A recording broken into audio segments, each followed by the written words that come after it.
Hello everyone, स्वागत आपका मेरे एएमए एजुकेशन चैनल के ऊपर। आज के हमारे वीडियो के अंदर हम करेंगे unit third management concepts and organisational behaviour M Com के मेरे नोट्स। हमारी जो पिछली वीडियो थी उसके अंदर हमने किया था प्रिसेप्शंस, यूनिट सेकंड का लास्ट टॉपिक। अगर आपने वो वीडियोस नहीं देखी हैं तो आप लोग चैनल पे चेक कर सकते हैं, और अगर आप चैनल पे नए हैं तो सबसे पहले चैनल को जाकर सब्सक्राइब करें, बेल आइकन प्रेस करें फॉर न्यू अपडेट्स। तो आज की हमारी वीडियो के अंदर हम करेंगे fundamental of organisational behaviour and managing individuals' behavior. Personality, nature and theories of personality, manager, implications of type A and type B personality, role of socializations in the process of development of personality, motivation, concepts and theory of motivation, Maslow hierarchy of needs, Herzberg two factors theory, Bloom's expansions models and contemporary theory of motivation, role of reinforcement theory of motivation in behavior modifications, leadership, nature and functions and leadership styles, Gatno and Jogo normative decision model of leadership, organizational conflicts, process type and sources of conflicts, models of managing conflicts, stress management, introduction to stress and stressors, coping strategies and stress management technique। Third unit बहुत बड़ी है, लेकिन फिर भी हम इसको धीरे धीरे अपने वीडियोस के अंदर कवर कर लेंगे। तो आज की हमारी वीडियो के अंदर हम पढ़ेंगे पर्सनैलिटी के बारे में। पर्सनैलिटी होती क्या है, किस टाइप से होती है। Personality, all the world's stage and all the men and women merely players। हर एक मैन वुमेन हमारे वर्ल्ड की स्टेज में एक प्लेयर्स होते हैं, कि मतलब वो दौड़ते रहते हैं, जंग जीतते रहते हैं। उनका हमारा धरती पे आना हमारे हाथ में नहीं होता है, हमारा धरती से जाना हमारे हाथ में नहीं होता है।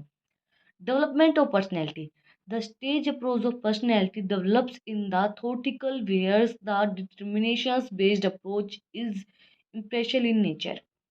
पर्सनैलिटी का मतलब क्या होता है कि हमारा इंप्रेशन किस टाइप का गया है अगले बंदे के ऊपर। जैसे कि कोई बिल्कुल वेल ड्रेस्ड है, बेशक वो इंसान अपना कोई जॉब नहीं करता है, बट अगर वो बिल्कुल वेल ड्रेस्ड होगा, बिल्कुल अच्छी सी उसकी पर्सनैलिटी होगी, तो हम देखते हैं इसको क्या जज करते हैं कि हाँ, बंदा कहीं ना कहीं जॉब करता होगा या कहीं ना कहीं सेटल होगा। तो वही चीज है, बेशक वो ना हो, ऐसा ज़रूरी तो नहीं होता कि हर एक बंदा जो वेल ड्रेस्ड होता है वो सेटल होता ही है। और जो इंसान वेल ड्रेस्ड नहीं है, जिसकी पर्सनैलिटी अच्छी नहीं है, तो ऐसा भी नहीं होता कि वो सेटल नहीं होता है। ऐसा भी तो हो सकता है वो सेटल है, उसको अच्छा नहीं लगता है, ये सब चीज़ें अच्छी नहीं लगती हैं, तो वो भी हो सकता है। और ज़रूरी नहीं है कि वो अगर बिल्कुल वेल सेटल्ड है और वो बिल्कुल वेल ड्रेस्ड है तभी उस वो सेटल्ड है, नहीं। वो वेल ड्रेस्ड नहीं भी होगा तो भी इंसान सेटल हो सकता है। तो वो एक इंसान की खुद की एक अपनी पर्सनैलिटी होती है कि वो अपनी पर्सनैलिटी को किस तरीके से हैंडल करता है, किस तरीके से वो बनाता है, सोचता है कि मेरी पर्सनैलिटी ऐसी होनी चाहिए। हमें स्टेजेस दी गई हैं जो पर्सनैलिटी को डेवलप करती हैं। फ्रोडियन stage, सिगमाउंडेड फ्रोडियन propounded psycho psychoanalytic theory of personality, which is based on the notion that man is motivated more by unseen forces than by unconscious and rational thoughts। जो इंसान होता है वो मोटिवेटेड होता है, जो अनसीन फोर्सेस होती हैं, जो बातें उन्हें सुनी होती हैं उनसे वो ज़्यादा मोटिवेटेड होता है, बल्कि थॉट से। मतलब ये नहीं होता है कि जो हमारी सुनी हुई बातें कि ऐसा ही होता है, तो उनसे एक इंसान ज़्यादा मोटिवेटेड होता है, बल्कि किसी भी थॉट्स वगैरह से। The aid, it is the source of hysteric energy and seeks immediate gratifications for biological और इंटेलेक्चुअल नीड्स। जो हमारी इंटेलेक्चुअल नीड्स और बायोलॉजिकल नीड्स को फॉलो करते हैं। द ईगो, अहंकार, it is the consequences and logical parts of the human personality and it is associated with the reality principles. जो हमारे रियल प्रिंसिपल्स होते हैं उनके ऊपर बेस्ड होता है, और जो हमारा अहंकार होता है जो ह्यूमन की पर्सनैलिटी में होता है। The super ego, this represents sociality and personal norms and nerves as an ethical concerns on behavior। जो हमारे ethical concerns और जो हमारी personal norms होते हैं उसके ऊपर बेस्ड होता है सुपर ईगो हमारा।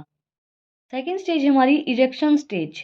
Infancy, during the first year of life a child resolves the basic crisis of trust versus mistrust. जो पहली स्टेज होती है उसके अंदर एक बच्चा क्या करता है, मिसट्रस्ट करता है, ट्रस्ट करता है। कभी वो आप पे विश्वास करेगा, कभी वो आप पे विश्वास नहीं करेगा। Earlier childhood, in the second and third year of life, जब बच्चे की सेकेंड और थर्ड ईयर चलती है, a child beings to assert independence, वो सोचेगा कि मैं इंडिपेंडेंट हो जाऊं, independence. If the child is allowed to control this aspects of life, that the child is capable of controlling a sense of autonomy will develop. एक बच्चा उस चीज को कंट्रोल कर लेता है तो वो क्या करेगा, वो कैपेबल होगा अपनी जो सेंसेस होती हैं उनको कंट्रोल करने के लिए। Play child, the 4 and 5 year old seeks to discover just how much he can do. If a child is encouraged to experiment and to achieve responsibly goals, he will develop a sense of incentives. अगर आप, जब वो बच्चा 4 या 5 साल का होता है तब उसको आप मतलब मोटिवेट करते हो कि आप ये कर सकते हो, आप ये कर सकते हो, आप ये कर सकते हो, आप इतना सब कुछ कर सकते हो। अगर आप उस चीज को मोटिवेट करते हो तो वो जो बच्चा होगा वो कुछ भी कर जाएगा, क्योंकि बच्चे को नहीं पता होता है उसको क्या करना होता है। तो अगर आप उसको मोटिवेट करोगे, उसके अंदर ये चीजें डालोगे कि आप नए नए एक्सपेरिमेंट करो, आप ये भी करो, आप ये भी करो, तो वो जो बच्चा है वो कुछ भी कर जाएगा, वो कहीं भी कितने ही बड़े मुकाम पे पहुंच जाएगा। School age. From age to 6 to 12, a child learns many new skills and develops social ability. School की एज तो हम बच्चे को 2.5 या 3 साल के भेजना स्टार्ट कर देते हैं, बट जो बच्चा समझने जब चीज़ें को लगता है, वो नई नई चीज़ों को, नई नई चीज़ें डेवलप करता है, नई नई स्किल्स डेवलप करता है, वो जो एज होती है वो होती है 6 से 12 साल तक। And if a child experience really progress at a rate of capability with the ability, he or she will be develop a senses of इंटरप्रेसिस। अगर आप उसके नए नए एक्सपेरिमेंट कर रहा है, वो रियली प्रोग्रेस कर रहा है, तो वो उसकी कैपेबिलिटी इंक्रीज होगी, और भी कोई भी काम करने के लिए उसकी जो कैपेबिलिटी होगी वो इंक्रीज होगी। अडोलसेंसेस, the crisis of the teenage year is to gain a sense of identity rather than to become confused about who you are। इस चीज़ को देखने की बजाय कि आप कंफ्यूज हो रहे हो कि आप कौन हैं, आपको एक आइडेंटिटी की ज़रूरत होती है। मतलब आप एक आइडेंटिटी गेन करें कि मैं अपने पैरों पे खड़ा हूँ, उसके बाद आप देखो कि आप कौन हैं। मैं एक ही बात बोलती हूँ हमेशा कि जब आप अपनी लाइफ में सेटल हो जाते हो तो आपको कोई भी कुछ नहीं बोलेगा। आपको कोई ये भी नहीं कहेगा कि आप डेट पे मत जाइए, आप कहीं भी जाइए, आपको कोई कुछ नहीं बोलेगा। But when you are settled in your life, then you will do what do you do want. आप कुछ भी करना चाहते हैं, आप अपनी लाइफ में सेटल होके आप कुछ भी कर सकते हैं। आजकल के पेरेंट्स भी ऐसे हैं, वो मना नहीं करते हैं। तो पहले अपनी लाइफ में सेटल तो हो, अपनी जो इच्छाएं हैं, अपनी जो ज़रूरतें हैं, उनको तो पूरा करना सीखो।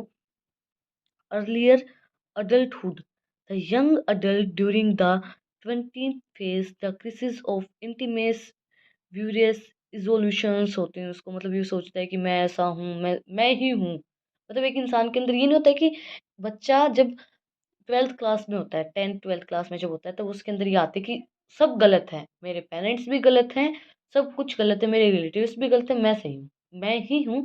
वो मतलब ऐसा कहना स्टार्ट कर देता है। सबकी एज में ऐसा हुआ होगा। आप लोग अगर अभी एमकॉम की वीडियो देख रहे हो तो ऑब्वियस सी बात, आप 11th 12th से गुजरे हैं। तो उस एज में हमेशा यही होता है कि अगर आपके पेरेंट्स कुछ बोलते भी हैं तो ऐसा होता है कि नहीं, मुझे पता है, आपको क्या पता है, आपने क्या देखा है। तो एक एज में आके इंसान को ऐसा होने लगता, और वो आप लोगों की गलती नहीं है।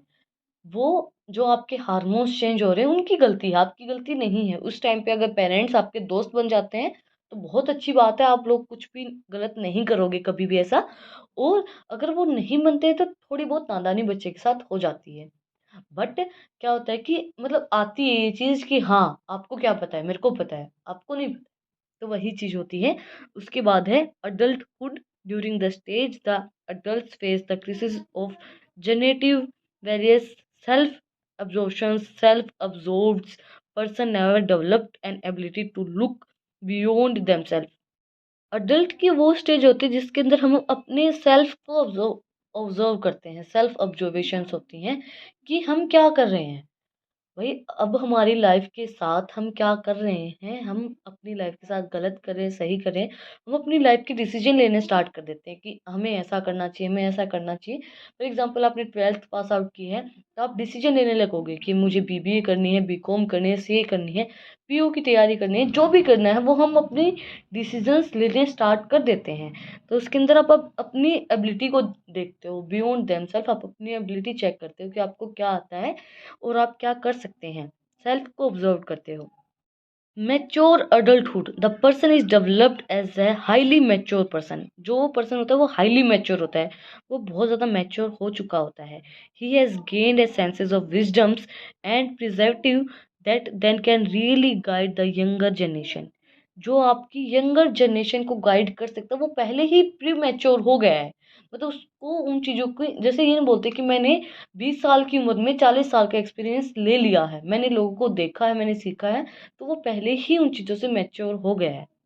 आज की हमारी वीडियो के अंदर हमने पर्सनैलिटी के बारे में पढ़ा है। जो हमारी नेक्स्ट वीडियो होगी उसके अंदर हम पढ़ेंगे manager implications of type A and type B personality, role of socialisation in the process of development of personality. अगर आपको आज की वीडियो पसंद आई तो आप लोगों को पता ही क्या करना है, कमेंट सेक्शन में मुझे बताना है कि आपको वीडियो कैसी लगी।